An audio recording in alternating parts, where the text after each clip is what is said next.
where Yolanda Saldivar is serving a life sentence for the murder of Selena Quintanilla Perez. You understand the loss of her to her fans. It's tremendous. And not only to them, but to me. But they want to know why you killed her. I won't discuss that.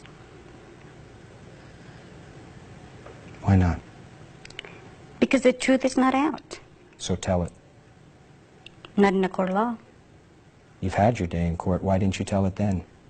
I was not given an opportunity to defend myself. I was represented, which is different. Yolanda, at that time, your life depended on it. If there is this information that if it doesn't exonerate you, at least gives context as to why Selena Quintanilla is dead, why would you not have demanded that that be presented in court to spare your life?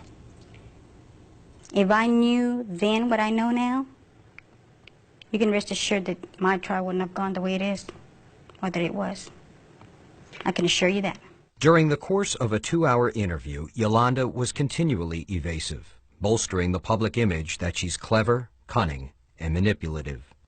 While her conviction is on appeal, Yolanda's reluctance to answer certain questions is understandable. But then, as the interview continues, she jumps at an opportunity to supposedly tell all. This is a letter that your family has said you received here in prison. Is it? Mm-hmm. Behind the Music was given 2 letters by the Saldivar family prior to this interview. They are allegedly from a man named Lorenzo Salinas, who Yolanda says she and Selena met while doing business in Mexico in early '95. The Texas Department of Corrections confirms the letters were mailed from outside the prison. But during an exhaustive 7-month investigation, Behind the Music was unable to find Lorenzo Salinas or confirm his existence. He tells me exactly what I've been saying all along. Which is what? That he feels his conscience is killing him because he knows the truth, and he knows that he feels that, or he thinks that I have things that will eventually say it all. And do you? Yes.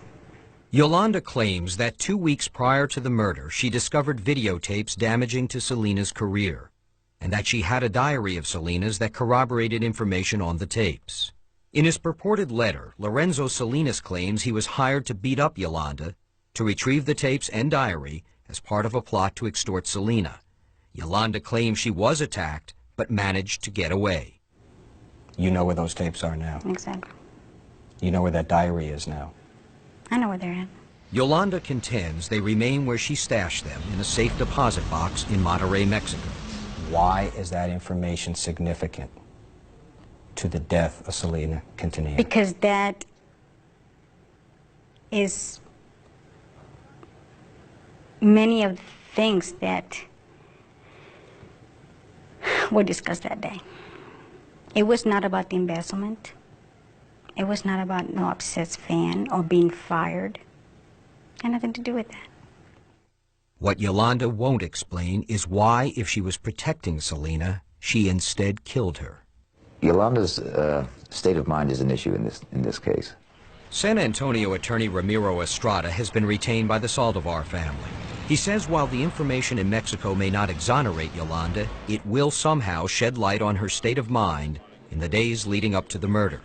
Estrada hopes the alleged evidence will open the door for a second trial and a reduced sentence. I think Yolanda knows that she needs this information to be found.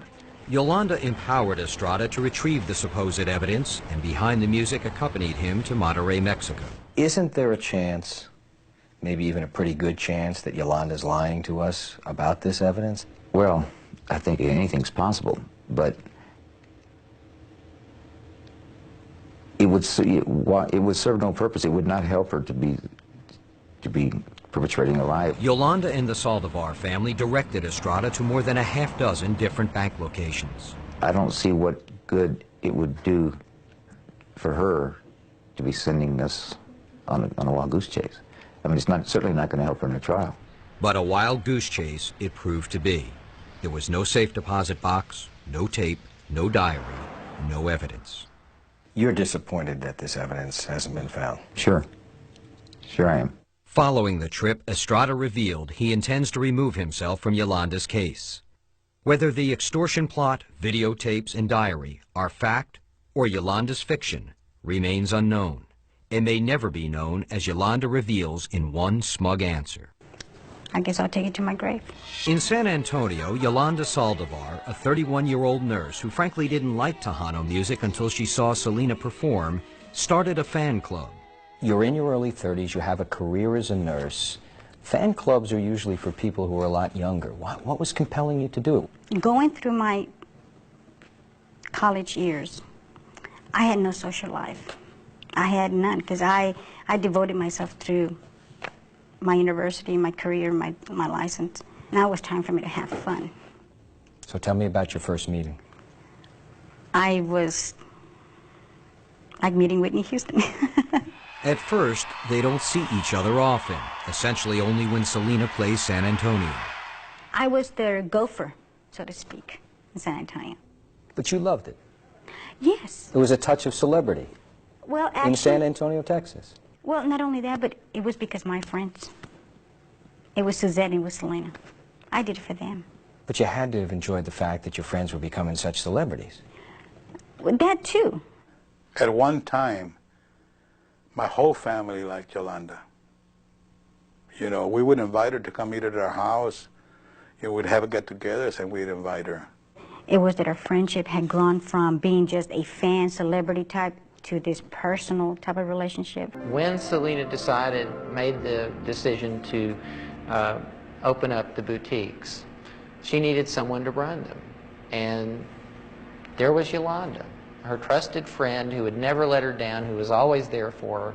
And I'm the one that suggested, well, what about that girl that runs a fan club in San Antonio? She looks pretty, you know, like a nice person.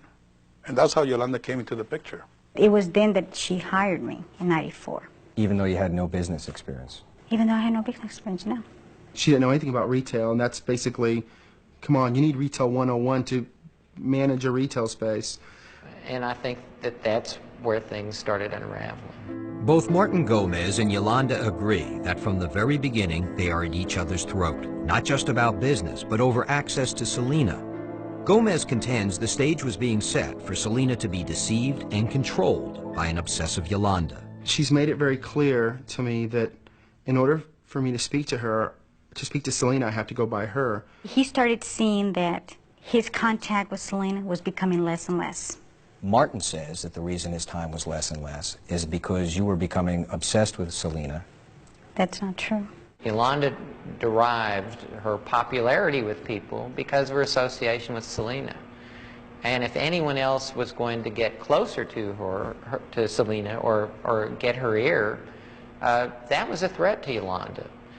And by virtue of being the creator of these designs, Martin Gomez was a threat.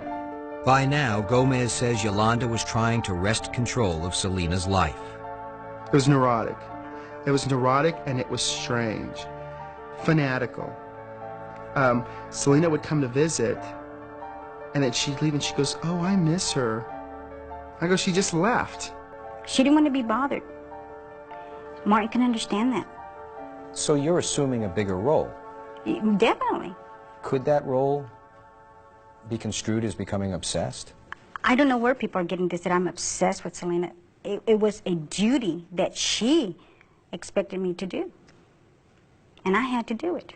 I was starting to recognize her just basically being controlling and trying to manipulate Selena. I was starting to, I was trying to identify that, and more than anything, I was going to Abraham with the information. See, you got to understand that Martin and Yolanda are like two old women bickering at each other. While that bickering must certainly be wearing on Selena, Abraham stays clear of it and had no problem with Yolanda until the beginning of 1995. Is that the beginning of the end of your relationship with Abraham? That becomes the fury of it all. That fury is about to spill over. You have vilified Dr. Martinez, Abraham Quintanilla. Why weren't those the people that were attacked? Why your best friend? There was never an intentional to kill Selena. Never. There was never an intentional to do anything wrong to Abraham either, or Dr. Martinez. My intention was to relieve myself from all of that. You were going to kill yourself. Yes. But why did you end up killing your best friend? I didn't kill her.